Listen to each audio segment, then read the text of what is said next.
Hey there. So, let's talk about a common problem that can arise when working with lambdas in C++. Imagine you have a lambda function operating on a std array that needs to be initialized and possibly re-initialized inside the lambda itself.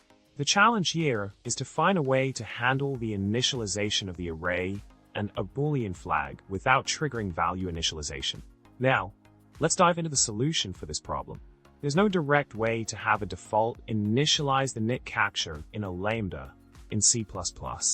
But one workaround is to create a custom wrapper class with a default constructor that has an empty body, and then value initialize an instance of this wrapper class in the lambda's capture list. This approach allows you to avoid triggering value initialization for the std array and Boolean flag inside the lambda. In summary, when dealing with lambda functions in C++ that require default initialize variables in the capture list, creating a custom wrapper class and value initializing an instance of it can be a handy workaround.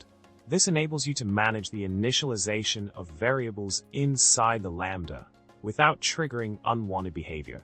I hope this explanation helped you tackle similar challenges in your own C++ projects. Thanks for watching, and remember to subscribe, like, and comment below with your thoughts.